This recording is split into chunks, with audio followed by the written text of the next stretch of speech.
Good morning and welcome to this webinar from Computer World, which is presented in collaboration with Ambolt.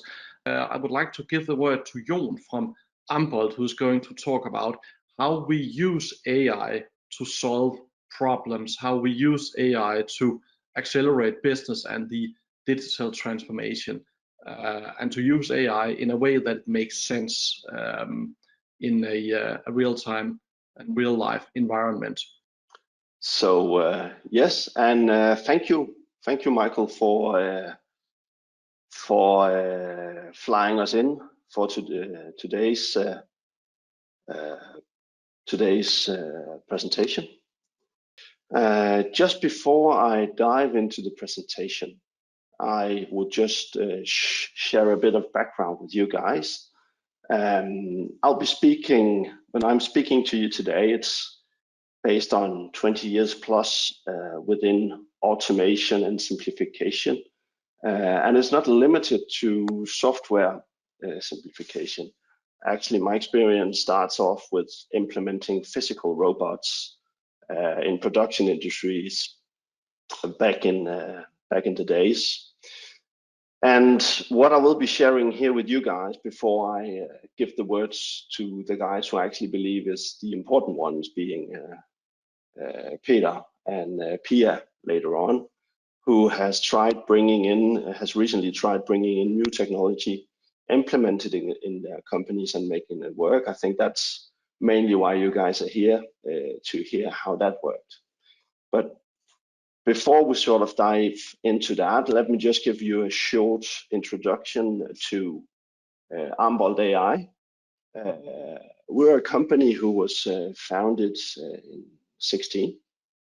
And since 2016, we have been focusing on machine learning and AI, and we have been trying to strengthen our profile within that area, and I believe we have succeeded in doing so. At least today we are 25 highly skilled data scientists, and we are ranging from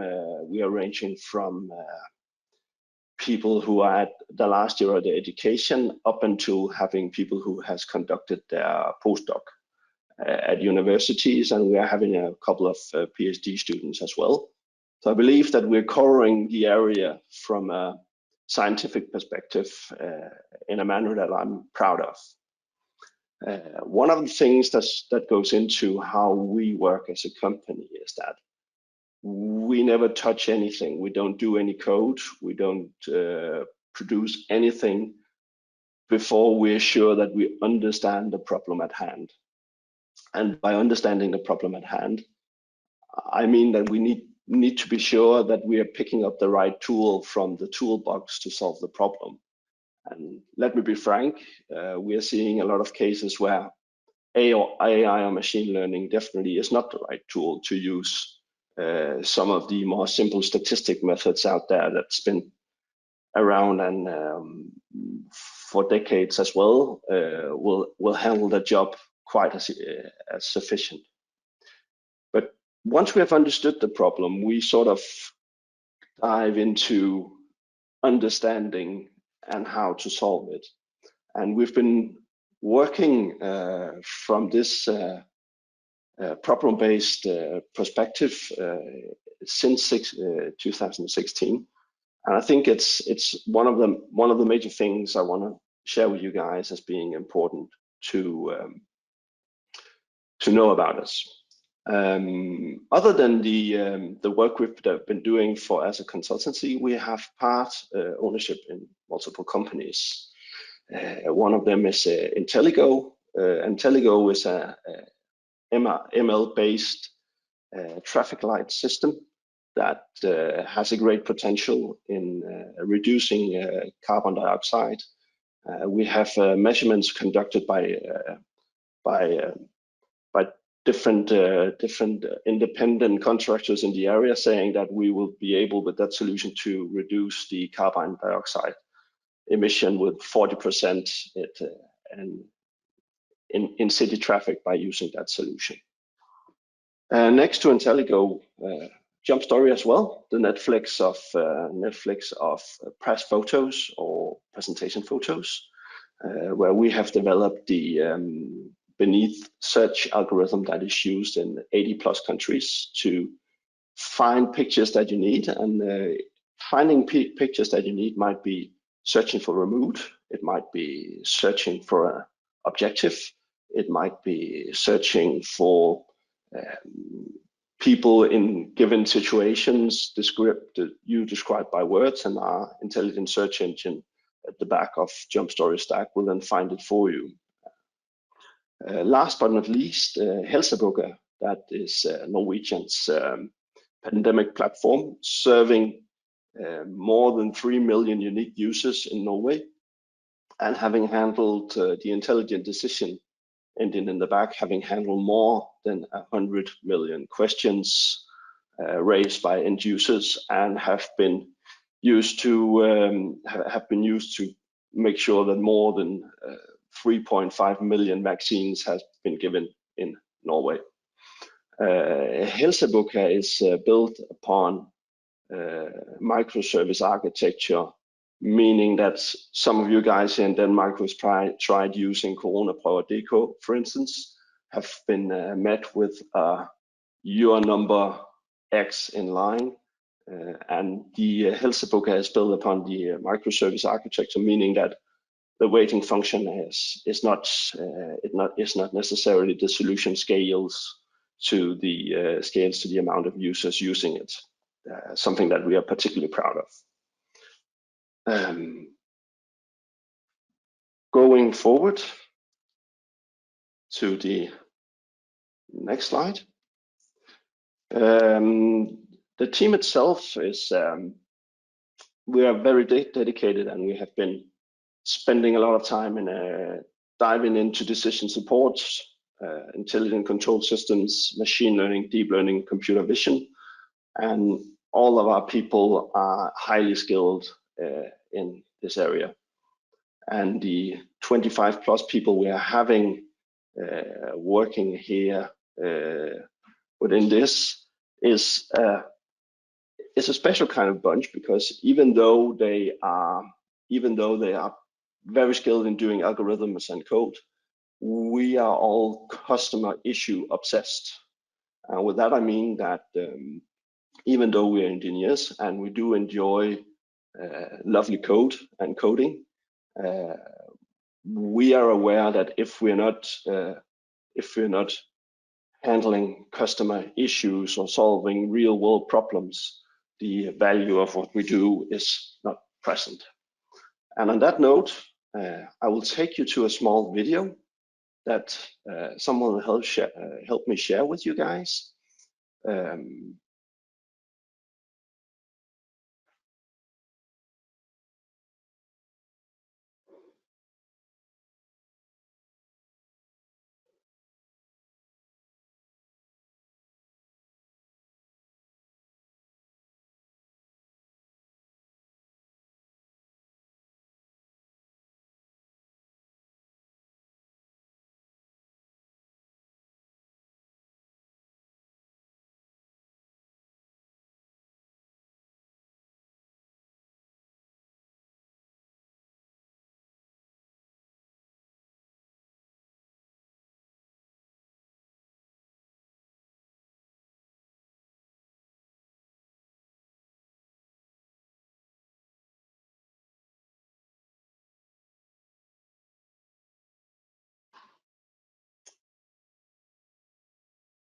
I hope you enjoyed the small video, and as the headline on the slide says, technology is fun and interesting, but people is key.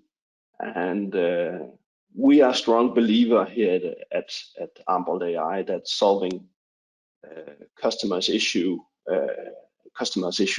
are the most important thing. And therefore, we have developed a framework that we call human-centric AI, for humans by humans. And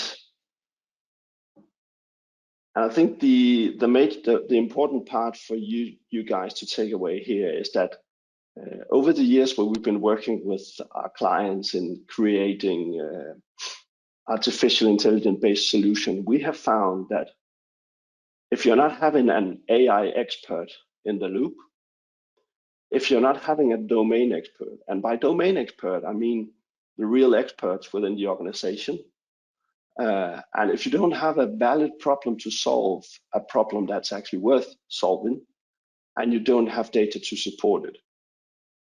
The framework here has been developed by us, and it's something that we use whenever we enter into a new cooperation with clients. And first thing we check for is the problem worth solving? Next thing we check, are we having the right domain experts in place? And then, is data present? If data is not present, but the problem to be solved is, and the domain experts are, we normally end up going into a dialogue and how can we gather data and how can we support you in doing so. If the problem to be solved is not present, then we have numerous times said, well, seems like a good idea, but if you guys are interested in having the competence brought into your company, we can help you with some training as well. And if the domain expert is not present, we have seen numerous times that solutions not fitting the company or the customers is not helping.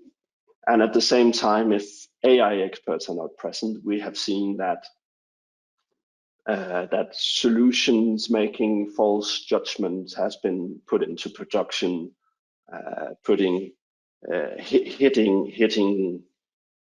customer experience in some cases very hard.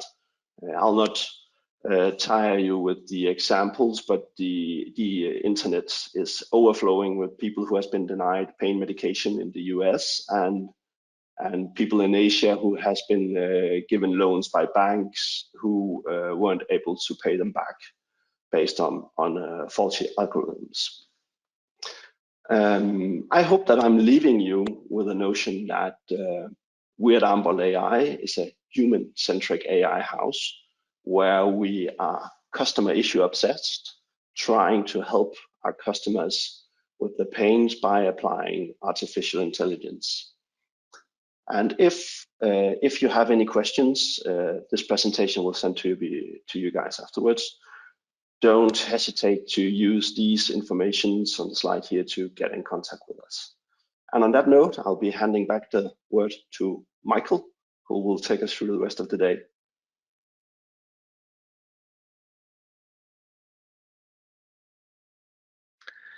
Thank you so much, Jon. One thing I wonder is, how do you decide whether or not a business issue is something you should apply AI to, and how do you select candidates for AI projects? Over the last 3 to 5 years, the larger consultancy companies around the world has been spending numerous and tedious time on defining, designing, and making long lists of use cases.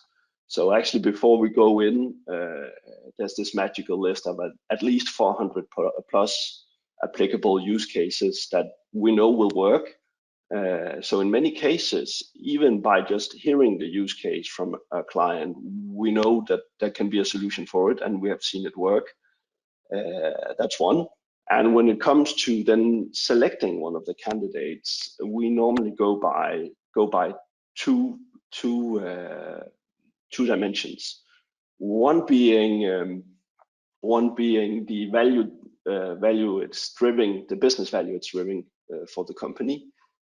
And in some cases, we add in if this is a fairly easy thing to solve, because we're seeing that the resistance towards new technology that in some cases can be black box to some people. It's important to overcome the first barrier of not trusting the technology. So it's a mixture between business value and how easy we believe it is to get a great success to sort of pave the way for the next solutions. Okay, so not only do you have to identify the low-hanging fruit, you also have to know in advance whether or not that is going to work in your dinner or not. Okay, that makes perfect sense. Any last advice for anyone who would like to venture into an AI project? Yeah, the last one is that we are hearing a lot of companies talking about proof of concept approaches. And in our opinion, it's time to move away from proof of concept to let's put it into production. So all of those guys out there talking about this is a fairly new technology and we need to test it. I would argue that the time is now. So find that guy or girl in your organization that's passionate about this area here, and then fuel the person. That would be my recommendation. Like the famous shoe company says, just do it. Exactly. Okay. Thank you so much, Jon. Next we move on to Peter from Paralenz, and a very interesting business case, because this is an actual deep dive. I think my kids would say that's dad humor, but bear with me because it's actually true. And Peter, are you with us? 1 second, there. Yeah, I am. Excellent. And we can see you and we can hear you. So Great. Take it away. Thank you, Peter. All right. Well, hello. I'm planning. Okay, it switches to my camera. 1 second. I just need to do like this so I can actually see my presentation. All right. Well, I'm here to talk about how AI brings value to our business. And I'm Peter Thiel. I'm CTO of Paralenz. So what will I be talking about? Well, first of all, I will give a short introduction to Paralenz. You know, who are we? What are we doing? You know, and what's the purpose of us being here? And next, I'll go into speaking a little bit about, you know, how did we realize that we needed AI? What's the reason behind that we approached Ambolt? And then how did we actually do it? You know, how did we go about taking the realization that okay, we do need AI, and how did we actually do it? How did we actually implement it? And how did we actually get from idea to production? And then I will actually end my talk just talking about some of our future plans for AI, because when you start on the journey of AI, you know, it's a never-ending journey, right? You can also always improve on it, and we have lots of ideas we want to use AI for. But let's get started. Well, what is Paralenz? So we create an underwater camera. We are a company making a underwater camera for scuba divers. It's primarily used for, you know, core divers who have quite many dives under their belt. So they buy a camera and it has some unique features which competitors do not have. We started around 5 years ago with a first generation camera, and now this is the second generation. And we are also a rental business. So one thing is that we sell our camera to customers, but we actually also rent them out. And we have some full kiosks we actually deploy at dive shops or in dive boats. And currently we are live in Florida and Italy. And the idea behind the rental business is people, they can just go into a dive shop, pay by the phone for a camera, take it in the boat, turn it on, record what they want, get back, plug it in, and then after some time, we will send all the footage to the customer, including an auto-generated story, or, you know, an auto-generated video describing what was actually happening on this dive. And then, you know, some of the unique features, just to dwell a little bit on that one. We have automatic color correction in our camera. So that's, you know, competitors, they may need a specific filter you put on the lens. but in our case, we automatically, based on the depth, adjust the colors. So you can see an example. The left one is if you just record it without our color correction. The right one is actually when you have color corrected on. And we also have unique features such as we can auto record. So when you just jump into the water, we can actually record your full dive. And every second we measure what's the depth, what's the temperature, what's the salt, the salinity of the salt in the water, and we are able to embed that into our video, so we know, without having to do a mashup with dive computers or whatever, to see how were the dive actually progressing. And we do that because we have some unique sensors in our camera.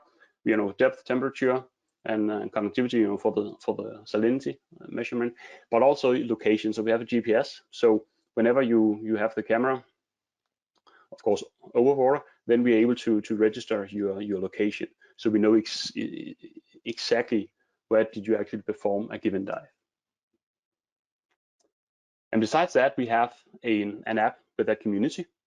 It's a growing community, and what we provide in that community is that you get full cloud storage of all your dives, and it allows users to also manually create this video. So instead of having a 30-minute dive they need to go through, then usually it may be 3-4 minutes of interesting footage when you go dive, where you exactly saw this stingray, or you saw this interesting sea turtle, and you want to cut down your video to that one. And then users on the app is also able to explore other users' dive. So you can explore, if you want to go to Thailand, Dubai to do some diving, you can actually explore and figure out, okay, how does it look? What kind of fish or things am I able to see in this area? So that was just a quick sum of what is Paralenz. And then I think why did we need AI? What was the reason for us to say we think AI is something we need to look a bit more into? And well, we are getting a lot of data. I think the graph you're seeing is for the last 6 months on our Florida data center, and in peak periods we're actually getting more than 300 gigabytes of data footage per day. And based on the compression of what we're using, it's just shy of 3 days of video we are getting into our server each day. Of course, it changes in peak periods and not, but much more data than we would be able to handle if we wanted to look through some of the data and figure out how can we create some of these great stories we want, or videos we want to clip for the user. So we knew that we had a lot of great footage.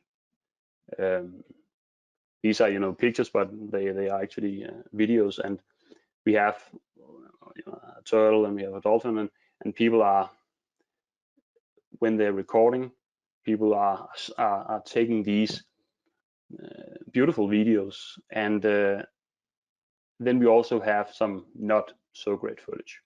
We have someone who's maybe forgetting to turn on turn off the camera, or it's lying in the boat, and stuff like that is a problem were a problem for us, because we automatically created a video based on random points in the dive.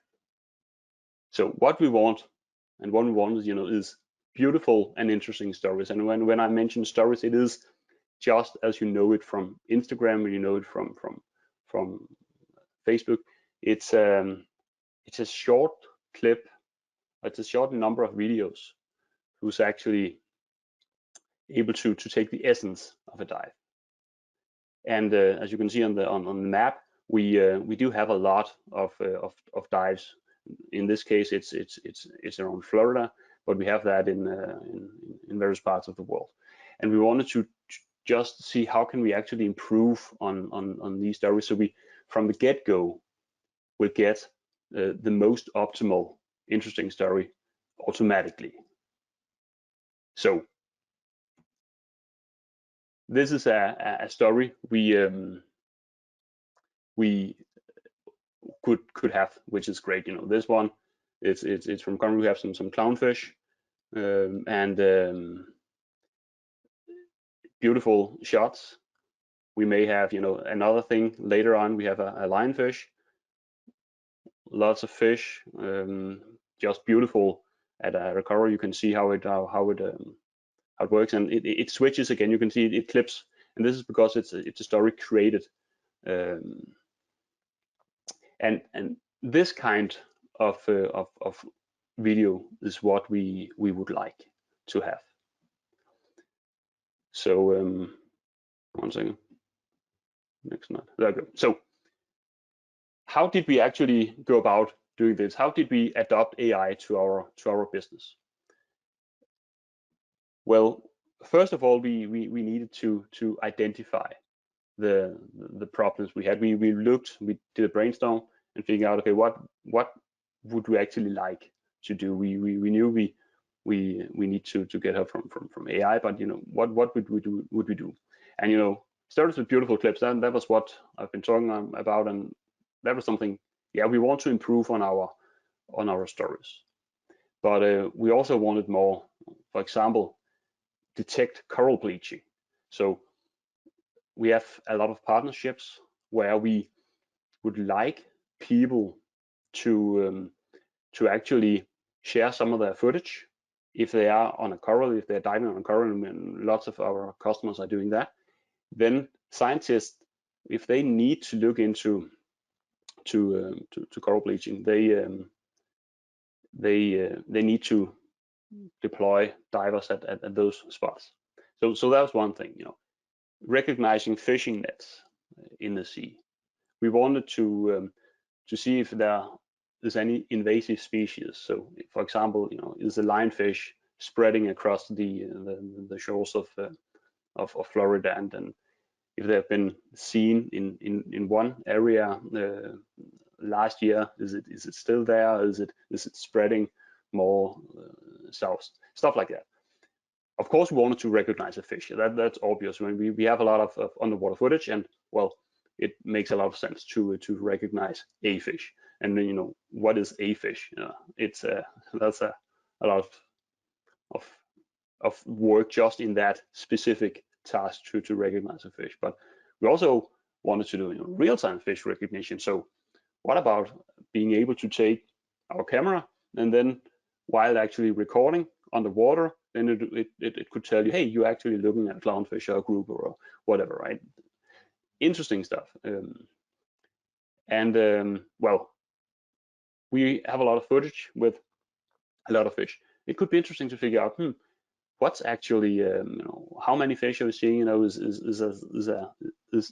are there any changes over time on the number of fish you actually see in a given area? And also, when you go dive, you know, well, what about counting what different kind of species you're actually seeing? So we had a lot of, you know, thoughts and ideas and trying to just identify what could I actually use. And there are many more. These are just examples of what we identified. So next step is, well, okay, we need to prioritize. We need to figure out what's actually the first step.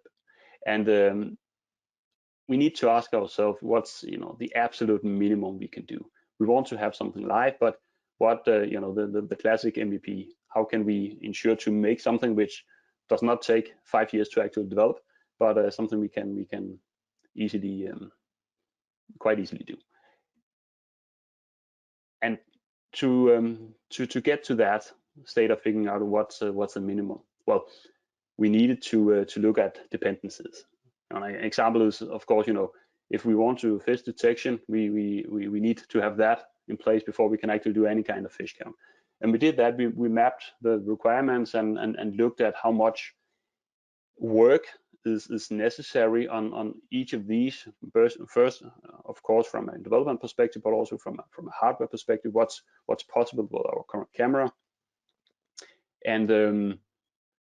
And then we also asked ourselves, do we want to do post-processing versus real time? What's the benefits, pros and cons of doing post-processing on our servers versus real time on our devices, either our camera or on our kiosks.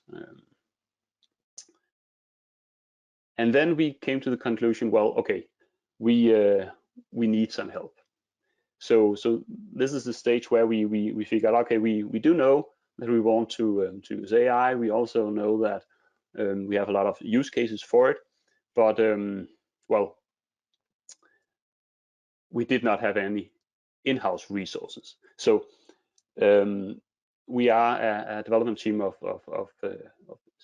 8 developers, and we are quite senior, all of us. So we do know about AI. We have just an understanding of what's possible, but we have no real development experience. So we needed to get some help, and we wanted faster time to market. We wanted to ensure that we could actually launch a product within 3 months instead of 9 to 12 months. And we also wanted to level up our developers. So we wanted to find a company where we could, a consultancy agency where we could actually do some work with their team and our team, so we can actually level up the training. And that was where we approached Ambolt and say, hey, we have an idea. We don't really know exactly what's possible, or is this possible? We think it's possible with AI, and could you have a team, and could we have a team, and could we work together? So we actually ensure that we is not just getting a deliverance from a given AI company, but we're actually getting it made together with our development team. And the first, I think one of the first things Ambolt said is, hey, let's evaluate the data set you actually have. So we said, yeah, we have lots of data, we have lots of great footage or data, videos, but is it actually useful? Because we know that we are getting tons of videos in, but when we look at it and try to figure out what if we wanted to apply computer vision or AI on a given data set, on how much should we do it? Should we train our own data set? Should we use a mashup, or what should we actually how should we actually go about doing it? And we also had an idea about, okay, should we know we have videos and images, but what about all the sensor data we are gathering? So every second, as mentioned previously, we are actually gathering depth and temperature, and is that something we should use when actually building our models? Should we include on what depth a given data or a given footage is on, or should we take that on a later step? And we did some pairing with Ambolt about this, saying that that's maybe not part of the model, especially it's something we do afterwards, not necessarily needing AI for that, right? And realizations like that is actually part of the training we got great benefits on. And then we wanted to start small.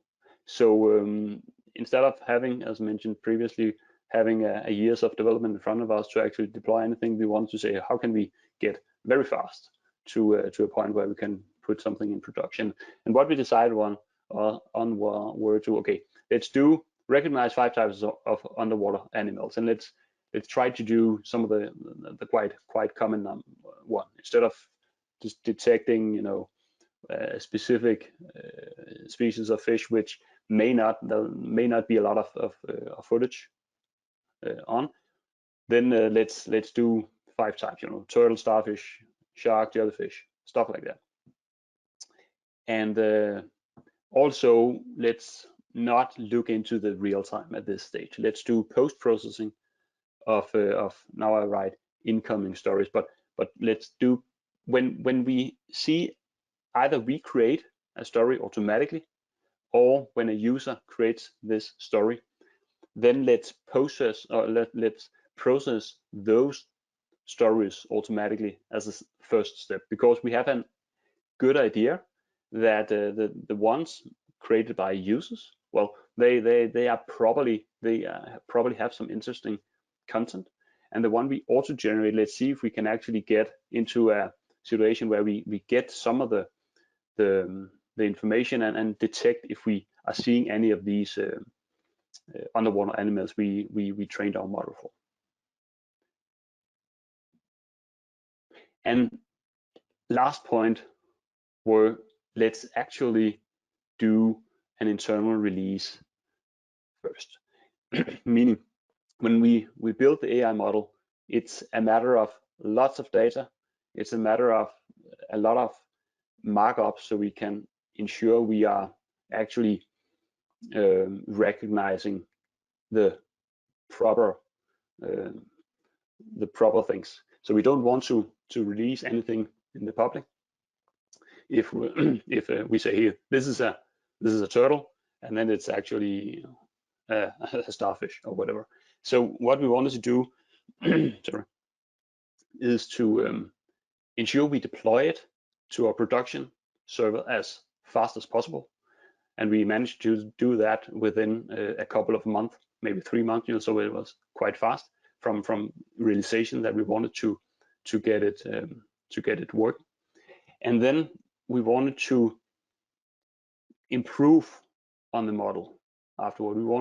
We have made internal tools to figure out how our model actually is recognizing a given story, and then we can adjust our model after that. So the stage we're in right now is we do have a video where we can actually go through the you can see this one, where we can actually go through a video and detect, in this case, we detect some fish. Now it does not have a great frame rate, but you can see it actually it did detect some fish, and it also detects, I think, was it a starfish, which is incorrect, right? But our model is running, and it does a decent job in some areas, and then and not that great job in other areas. But it is released, it's in production, we can tweak on the model, we have internal tools to actually improve on our model, and is able to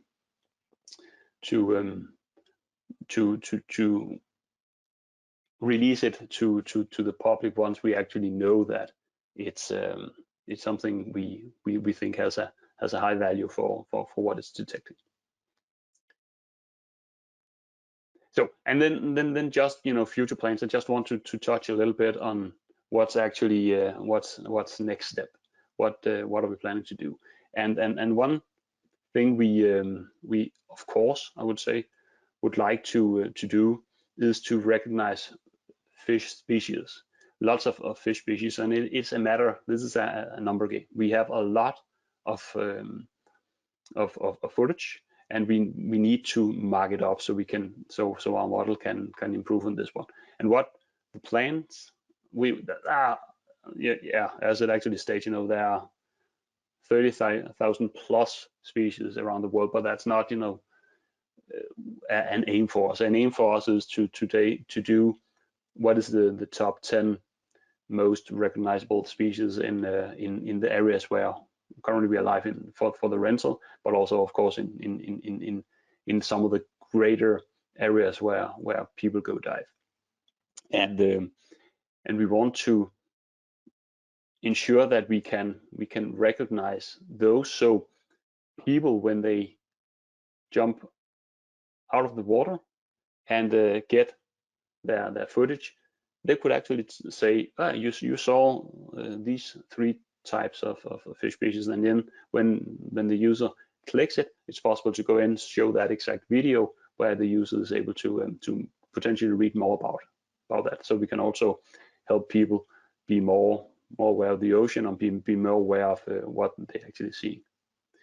And Paralenz also have some partnerships, and for example, we have a partnership with someone called Coral Restoration Foundation, and they're currently live in Florida and helps people to or help the foundation helps coral thrive, and they are planting more corals and moving around. And what we are helping them do is actually detect, okay, how does this coral look, what's the state of it, and the current collaboration we have is to get them to we actually share the information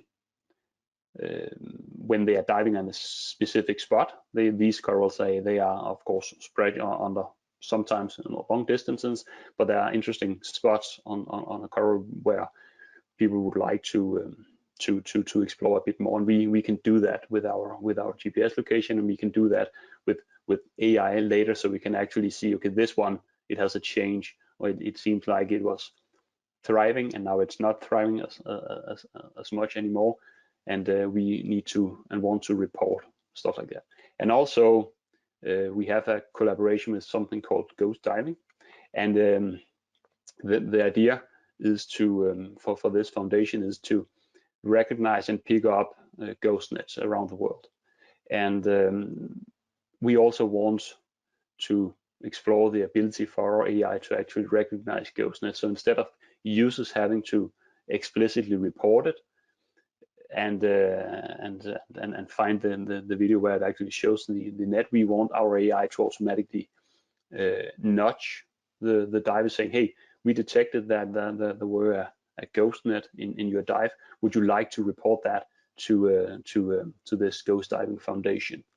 And we do have the depth, and we do have the latitude, longitude. Of course, it may change because we don't get an updated GPS location on the water, but it's a very good estimate.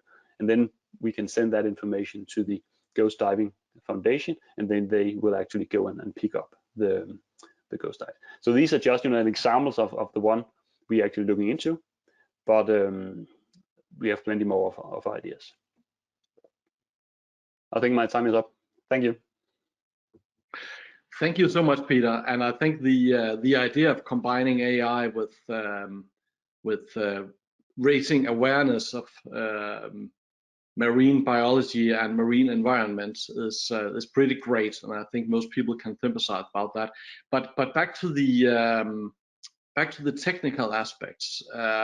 You are much further along on the AI journey than most companies. What have surprised you along the way? Yeah, I think one of the first questions we got from Ambolt were let's look at the data set. Let's actually figure out what do we have, because I think as businesses they think, okay, we do have a lot of data, and of course it's useful. We can do all kinds of stuff. And in our case, obviously, do fish recognition, it just makes sense, and that was why I actually did not want to focus on that one on my presentation, because it's obvious. But what we found out is that we do have a lot of data, but maybe they're not completely useful for AI. We actually do need to do a mashup, where we take an open source data set. So instead of looking through our data set and finding all the sharks our users have recorded, well, then let's look into all the data available and then use that to combine with our data, of course, to actually improve the model. Okay, that makes sense. What have been relatively easy wins on the journey, and which part of the AI project have been especially hard? Yeah, I think we got to to a place quite fast where we are now, and the idea were that, you know, we wanted to deploy it on our own infrastructure, and we wanted to ensure that we can process the video. But I think the hard part is probably, you know, I would say what surprised us a little bit is how much effort we actually need to, of course, put into the training part of it, and that's just continuously. So it's not something you don't just train something, you just need to improve on it all the time. I think when you start on the AI journey, you say, okay, maybe we can make a model, and then once we have defined and done that model, well, then we're done. But that's not the case, right? You need to improve on it all the time, and it also opens up for a lot of more possibilities. So okay, if I can do this, well, maybe you should also do that one. A good example is the fish detection. Okay, then we can also do fish counting. Then that also requires some changes in how we are processing the data potentially. Okay, like Master Yoda said, you must unlearn what you have learned from time. Yeah. Okay, that makes perfect sense. And thank you so much, Peter, for a very interesting presentation on a very interesting subject. And I think we also have Pia from Qvest.io with us. And as far as I'm concerned, and this is one of these challenges in the COVID-19 times, I'm not quite sure we have access to Pia's camera.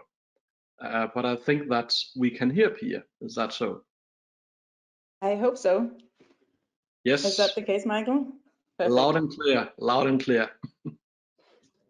Sounds good. And it's right, I don't have access to my camera on this platform. But I will be able to share my screen, I hope. But maybe you want to do an introduction or something first, I'm not sure. Certainly. Just wanted to make sure that the technical side of this worked. And Pia, you are from Qvest.io, one of the world's first digital platforms designed to help large companies build and improve organizational ability. And how do you do that exactly? Well, it's actually how to increase organizational agility. So it's helping large companies act, in sync with their surroundings, making sure that the insight and the experience that frontline employees have is also part of the decision making that top management do, and the other way around, when top management makes large and important strategic decisions, that the people in the organization engage in conversations and translate the decisions into action. Okay, and I guess you will also elaborate about how do you work with people in relation to the technical aspects. Definitely. Okay, excellent. Do you have a presentation? I do, and I'm very excited to find out whether I'm capable of sharing it. You can see my screen now, and if I go to presenter mode, everything looks good. Is this a screenshot of a lot of people but no notes? That's correct, yeah. Exactly. That's what I wanted to show you, because I thought, well, you cannot see my camera, but I wanted you to see some people, and this is the part of the Qvest team showing up to stand up this morning. I'm the one in the lower right corner being very happy. So now you can see what I look like and hear my voice, and you can look forward to meeting Nils in the upper right corner maybe a little bit later, because he's our CTO. So he's the one who can help you with the more technical questions. I would like to start by thanking Ambolt and Computer World for inviting me to reflect and share my perspectives on this question. Can AI bring value to your business? Because unlike you, Michael, I actually don't think that the answer is obvious. I think that it's very important that we consider this question as a question, that we not automatically assume that the question is yes. So what I would like to do is that I would like to share my reflections on these questions from 3 different perspectives. During the next 15 to 20 minutes, I will share my reflections as a philosopher, as one of the founders of Qvest, that is a tech founder, and as an Ambolt customer. So I would like to take you through these 3 different perspectives. As a philosopher, I would like to talk about the essence of, on the one hand, humans, and the other hand, technology. One thing that I actually think is obvious is that there is not one single definition of the essence of neither humans nor technology. But having spent 20 years doing research on the university on both, I have my favorite definitions. And the most insightful definition of human beings I know was made by German philosopher Friedrich Nietzsche in the 19th century. He said, "Der Mensch ist das noch nicht festgestellte Tier." That means that human beings are the animals that has not been put in position yet. We don't have a specific task, a specific job to do. It's our own job to find out. It's our job to take a position, to find our own position. And the way we do that is by asking questions like, who am I? What am I supposed to do? Where am I supposed to go? We ask all these questions in order to find our position and take a position on how to be part of this world. So another way of saying that is put from another philosopher who said human beings are question animals. I think this makes a lot of sense. It's a way of understanding human beings that corresponds perfectly with how I experience being a human and how I experience other human beings trying to navigate this world. So what about the essence of technology? Let me share another German quote. Solange wir die Technik als Instrument vorstellen, bleiben wir im Willen hängen, sie zu meistern. Wir treiben am Wesen der Technik vorbei. This is a quote by German philosopher Martin Heidegger. It means as long as we think of technology as an instrument, we are stuck in the will to master it. We miss the essence of technology. So what is the essence of technology, and why do we need a German philosopher to tell us? Let's take a look at a more common way of describing technology. This is James Williams, who wrote a book called Stand Out of Our Light in 2018, saying, "There's no such thing as a neutral technology. All design embodies certain goals and values. All design shapes the world in some way." You might ask, isn't that the same Heidegger is saying? But I would say no. While William describes a relationship between technology and the world, Heidegger says that by focusing on this relationship, we forget our own relationship with technology. According to Heidegger, humans and technology are intrinsically linked, which means that technology designs us just as much as we design technology. And the essence of technology is to shape our world without us noticing it.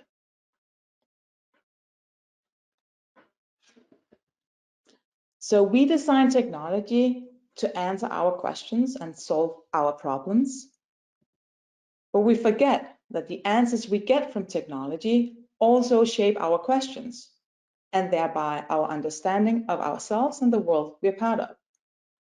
So we design technology to answer our questions, and in return, technology makes us ask questions that it knows the answers to.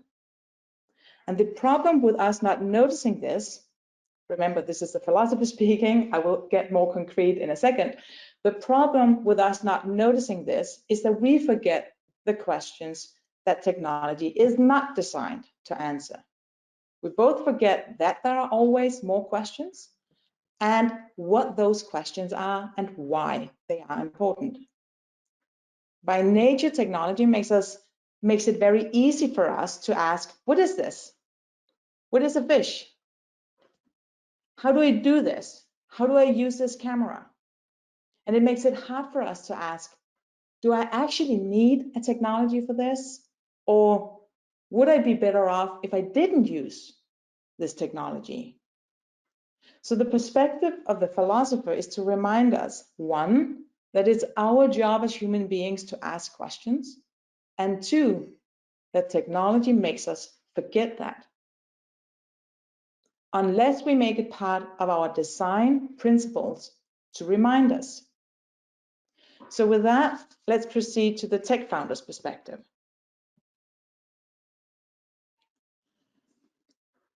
As the Qvest founder of a tech company, I've been very curious about this tendency I see that the more complex technology we develop, the simpler our understanding of ourselves and our fellow human beings becomes. James Williams, who I mentioned before, explains it this way. Because there's so much competition for our attention, designers inevitably have to appeal to the lowest parts of us. They have to privilege our impulses over our intentions even further and exploit the catalog of decision-making biases that psychologists and behavioral economists have been diligently compiling over the last few decades. So this is an explanation of why complex technology tend to result in simple understanding of human beings. At Qvest, we have decided to do the opposite. We strongly believe that in order to solve complex problems, humans don't need complex technology, they need simple technology. So we turn to the most basic human, you could call it, feature. And what we found was magic. Before founding Qvest, I spent 15 years reaching the nature and the impact of questions. And my research shows that when we humans ask questions, we do three things in one. We consider our own position. In order to pose a question, we take a position. We make a choice to ask about one thing and not another thing. So we consider our own position. The second thing is, when we ask a question, we automatically connect with another human being. We ask a question, we ask someone else to help us find the answer. And the third thing is that by asking our questions, we commit to a shared purpose. We agree on trying to find the answer together. So this connection, this 3-in-1, considering our own position, connecting with each other, and commit to a shared purpose, is kind of magic. Now imagine that it's not only one person asking another person a question, but thousands of people asking each other questions about important topics. Then you know what Qvest is about, and how we help large companies undergo this fundamental shift from one-to-many information to peer-to-peer interaction and action. You have probably seen this shift if you have seen anything about organizations and the fundamental shift they're going through these years and these decades. Then you have probably seen a shift similar to this one. Some illustrate it as a shift from hierarchy to network, and there are other ways of talking about it. But as you can see, we combine our expertise in questions with how we design and develop technology for these organizations. So we're not only talking about networks and the importance of networks, we are actually tapping into and empowering the informal networks in organizations by using this fundamental magic of questions to unleash the fundamental structure of human interaction, thereby making it possible for organizations to go from this central knowledge collection and decisions only made by top management to a more decentral knowledge sharing and decision making close to customers. Qvest is designed to mobilize organizations on 3 levels: on an individual level, peer-to-peer level, and on a group level. In Qvest, individuals pose their own questions. It's so important that we don't reduce people to respondents. We need them to be proactive, asking their own questions.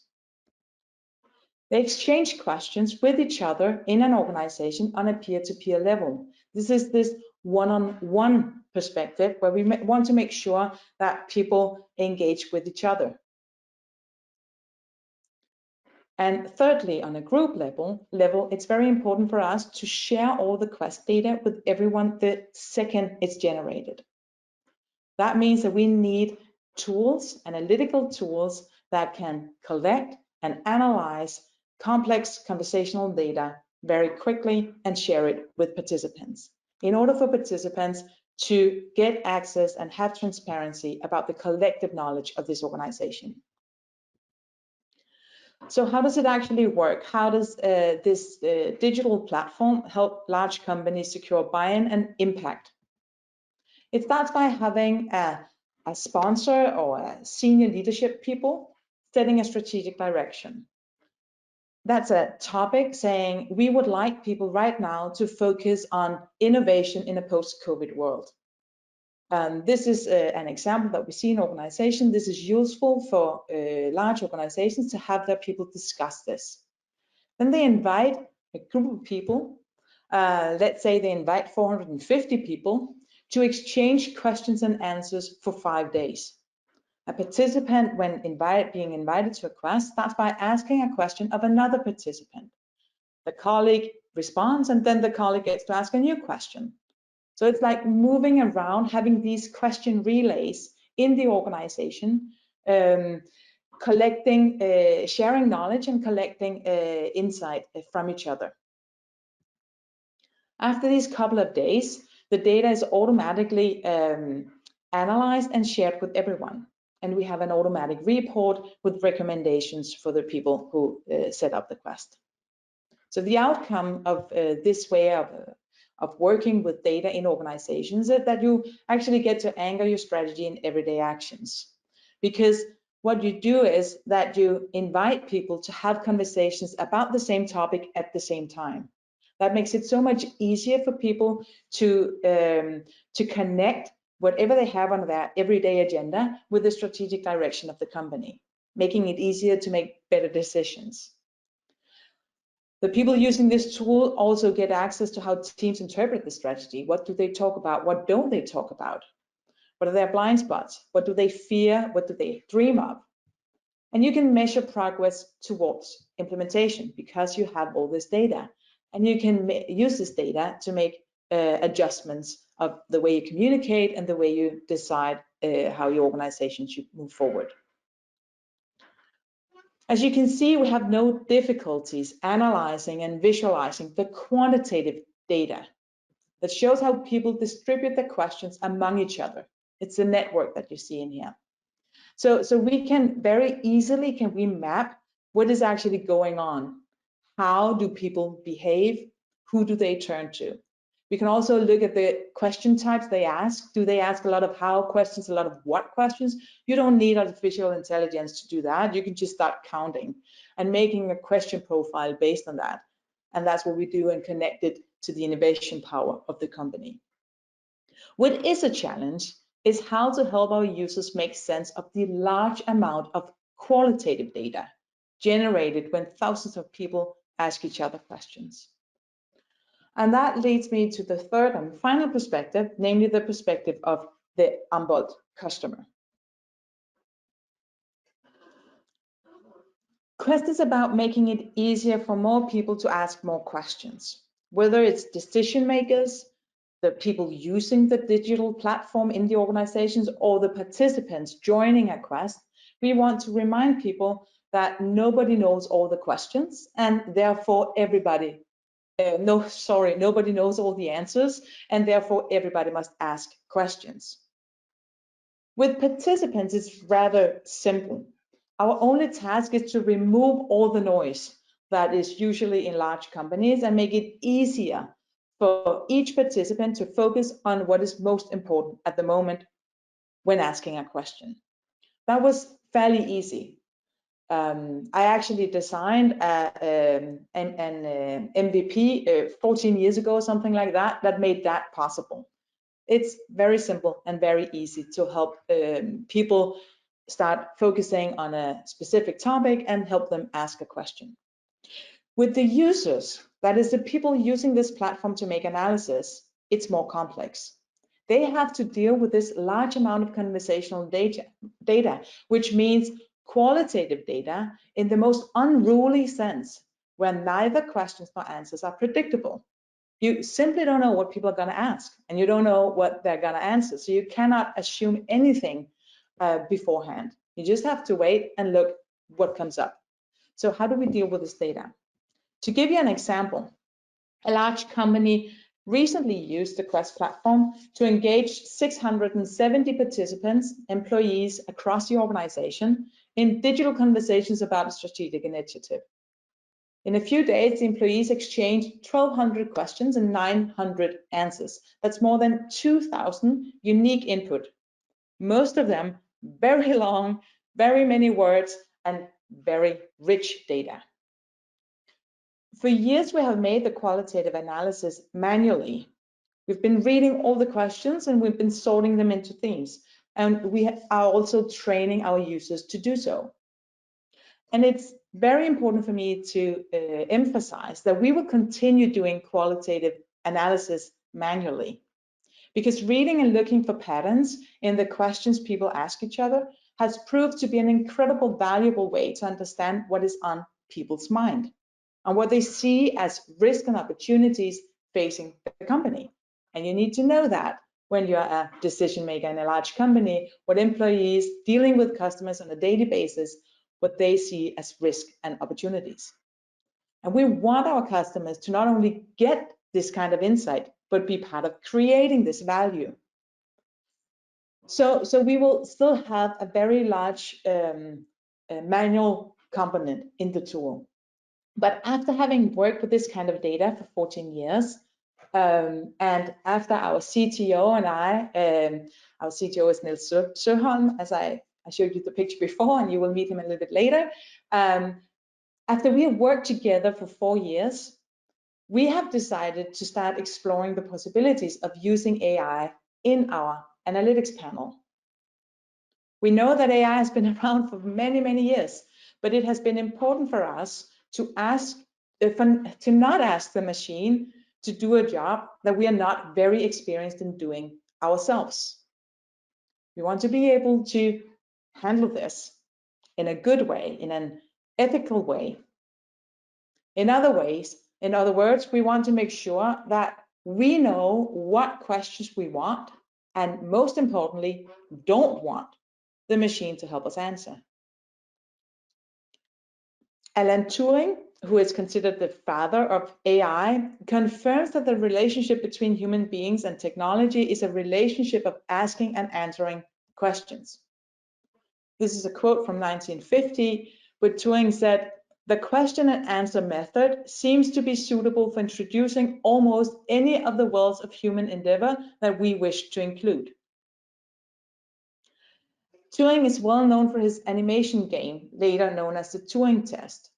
And according to Turing, a computer is considered intelligent when a remote interrogator is unable to distinguish between the computer and a human being based on the answers they provide to the interrogator's questions. This means that the ultimate success criteria for AI is to provide answers like a human being. But we don't want to design technology that makes people focus on the answers they get. We want to design technology that helps people continue asking questions. So the challenge we have when designing AI is, how do we make it easier for our users to make sense of the complex conversational data they collect while keeping the conversation and questioning alive?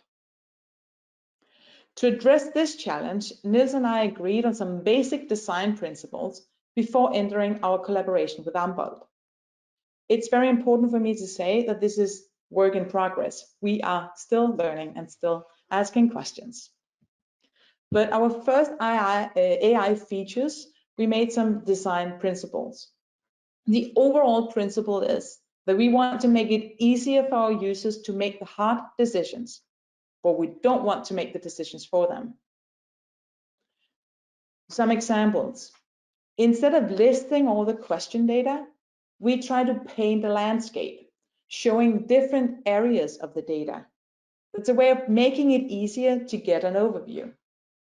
Another example is, instead of suggesting themes, looking at all this question data, sorting it into themes, we use the questions that the user has already chosen to suggest similar questions. So we are not making the decisions about how to name the different themes. Let me show you some wireframes on what it looks like.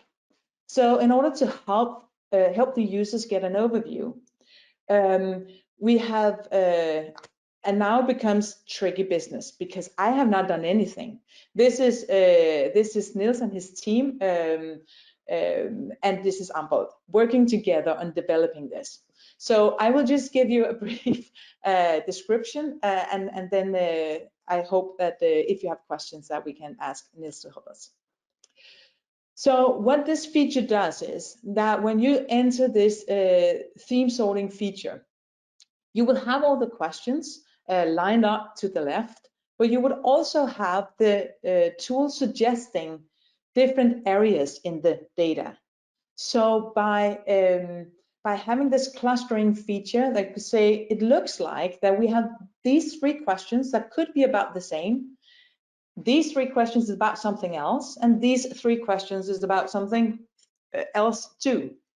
So you can, as a user, take a look at these questions and maybe ask yourself, what do they have in common? Maybe they do have something in common, then please write it up here, because then you will have your initial idea for your first theme. Maybe they don't have anything in common, then just delete the suggestion and move on and see if the machine can come up with other areas in this data landscape. So this is a way of adding another dimension, you could say, to the analytics panel. Instead of only having one dimension, a list of questions unsorted, you get this landscape of different areas in the data. But the job to answer the question, do these questions have anything in common? And if they do, what do they have in common? To answer those questions, we need a human being. Another feature that we use AI to build is to say, okay, so now I have an idea. I think this question is about, you could say, organizational culture. So I have sorted this question into a theme, and now I would like to know if there are other questions similar to this question, to find out if my theme idea as culture is that relevant. Is this a relevant theme? Then we have this feature where I can click, and then the tool will automatically suggest other questions that are similar to this question. Neither the philosopher, the Quest founder, nor the Ambolt customer has any doubt. Michael, you were right. The answer to can AI bring value to your business is yes. But only if we remember that the real value is in the questions we ask, not in the answers technology provides. That's what I prepared for now. This is the 2 of us, and you can always reach out. Thank you so much, Pia. One thing you mentioned that you don't necessarily want AI to answer all questions, but how do you decide which tasks and which questions the machine, the AI technology can and should help you leverage upon? Well, we build every time we realize that this could be a useful answer, or this might be a useful answer. Then we make sure that we don't decide whether it's a useful answer, but that we help the user continue asking questions. So it's not like we never present answers, we present suggestions. And then the user can say yes or no, or it can do some. He or she can do something completely different and say, I don't want these suggestions right now. But we never present, you can say, one answer. And that would be a typical thing to do with a tool like ours. It would be to say, okay, so this is your results. You have 55% something. That means that you should do this. But we won't do that. So we make sure to design technology where it's always a choice for the user to make, not us. Does that make sense? That makes perfect sense. Can you just, I think time is running very short indeed, but can you spend a second describing your collaboration with Ambolt? What have you guys been doing together? That I would actually like to invite Niels. I know he has access as well. Okay. Yeah, well, so your question about the collaboration with Ambolt. Well, I don't know where to start. I mean, we came into this very open and with these sort of guidelines or boundaries, but we went and I would say what Peter said about having a look at the data early on was also an approach that Ambolt had with us, and it gave us a common footing in the beginning, and then we tried to give them an understanding of the problem and the things that Peter said here, but even more detail, and then we had a lot of sessions about ideas and exploration of the data, and actually went down the road on several different models throughout, sort of prototypes, and I think it took a little time before we honed in on a specific sort of feature of the product. We tried to just explore, and yeah, it was a great experience, and it was and Ambolt has been very sort of interested in our sort of philosophical and very. I think they get it. I mean, they are really they're helping us accomplish this way of working with the approach. If that makes any sense. Totally. Okay, thank you so much.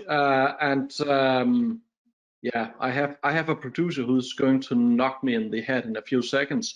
I think it's time for the wrap up, and to make it short and sweet, the thing is that AI has almost limitless possibilities, and yes, the AI technology can help businesses and should help businesses to a much larger degree than companies do today.